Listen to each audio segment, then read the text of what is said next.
what you absolutely need to know is this is very, very spontaneous and planned. Didn't think it would happen.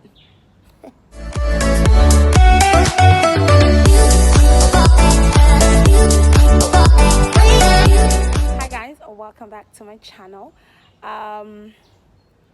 So I'm at the salon, with my sister. We're at the place where we get our hair locked. As you can see, we are doing something different today. I had my hair retouched after my birthday. The thing with the locks, they're gonna be permanent after 6 months, and I'm thinking about it. I initially had a plan to go ahead and do that, lock my hair for the year, and then just cut it short and get it dyed before my 31st. You know what they say about a woman that cut her hair. But I've been thinking about some life events that might happen in the year that may not really require locked hair. So I changed my mind. If you're smart, you caught that. Anyway, so I'm at the salon. I'm waiting for my sister, and I was taking pictures, and I love the background. I'm like, let's just do a spontaneous video. So this is totally unplanned. I'm outside, so you could be hearing the birds and stuff like that. And as for the sunglasses, I really had a minimal amount of sleep last night, and so my eyes are just in the pits, and that is why we have the glasses on. I don't do makeup to church because we cover up with masks, and I just think it's an absolute waste of time and my look, because nobody's gonna see it. One, you're joking. Rain. Okay guys, we're gonna continue this. I have to go inside and come back out when the rain is done. All right guys, so the rain is done, or I'd love to think it is. It's just one of those little actually still there. How interesting. So I'm under the trees. I can't really feel it, and I don't think it's that heavy anyway, so I just figured we should continue with our little chat, our spontaneous little chat. So I've been thinking on starting a series on singleness. I think I'm aiming to reach for the maybe 15 to 23-year-olds.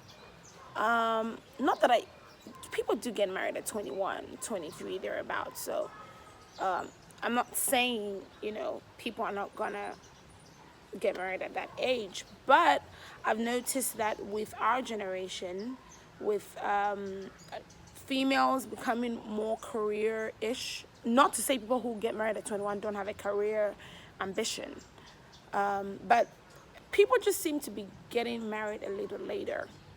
Anyway, my point is, I'm aiming for very young people. Now, when I was younger, I started dating at 18, guys. And if I'm being honest, I only started dating because everybody was dating, okay? I was in a female boarding school, like girls only.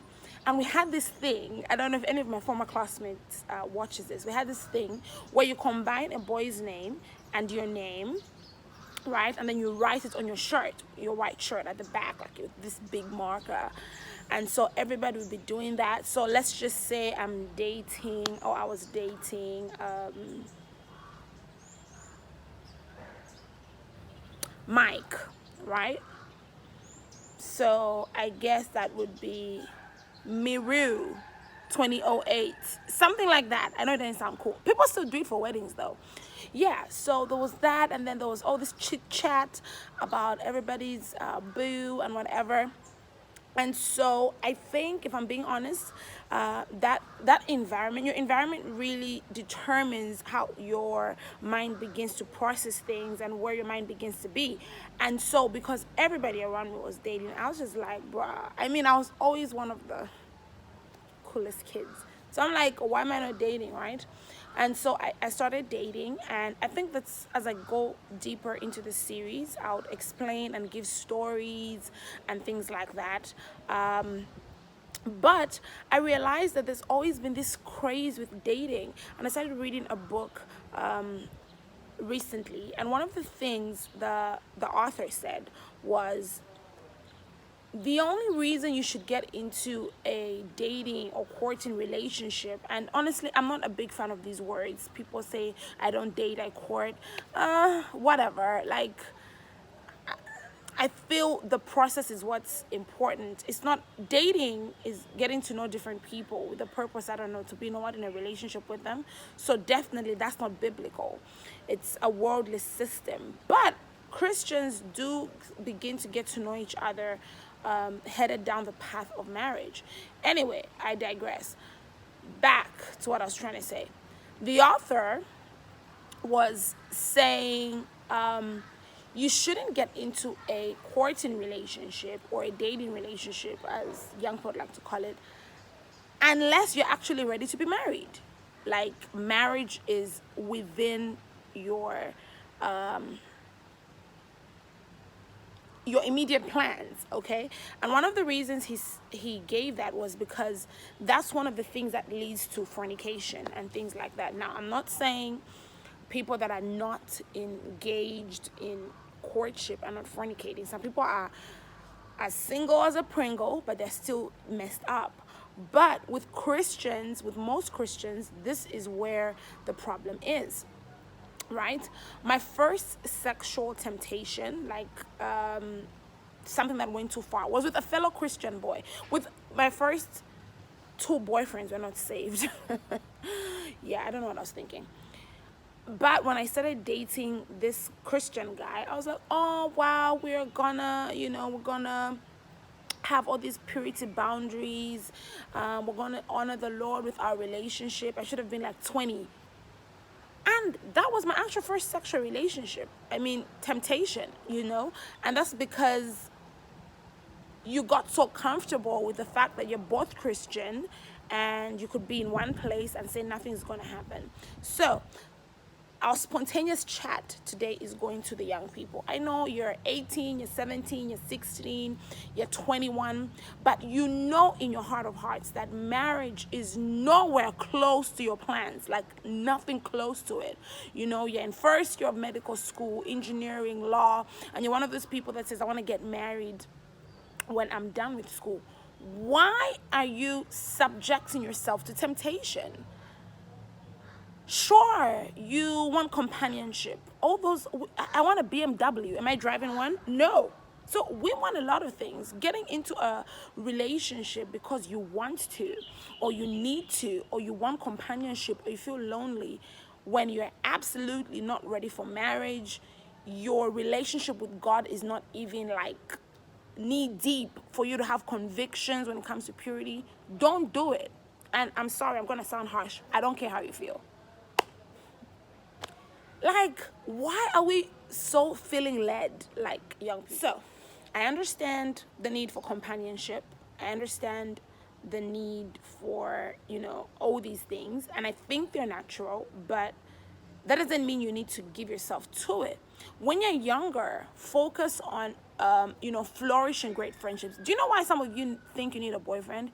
You suck at friendships. Like, you're bad at friendships. Your female friendships just suck. You don't put in effort. You don't do anything. So you feel like having something with a boy is what's gonna make you feel better. No. And don't make me get into that male and female friendship thing. That's a video for another day. And trust me, I'm coming from experience. So this is your internet big sis saying, put those things down. Like, sit down. One of the things I regret, with starting to date that early, when I wasn't ready for marriage at all, I wasted time and energy trying to know these boys, trying to know their favorite colors, what they like, yada yada yada, when I could have been spending that time knowing me. I mean, the few years back when I actually decided to really just be done with not just boyfriends, but even entertaining people, until I'm certain that I'm in a season where marriage is close and things like that. I really got to know myself. I really matured. I really got to understand a lot of stuff about me. I got to deal with, insecurities. I got confident, like legit. And I'm just like, I could have been doing this in that age gap of 18, 16, 17, 18 to 25. I could have been focusing on knowing God first, and then knowing me, and then investing in friendships, right? That would have been so good. I would have read books. I would have done a whole lot of things that are going to be beneficial to me later. But no, I packed these loads of boyfriends. Like, they must be up to like 7 or 8. And now I had to spend a lot of time detoxing from a lot of things I fed myself with. Like, now you have to forget about Paul and Peter. I'll just use the names of the disciples. And Bartholomew and James.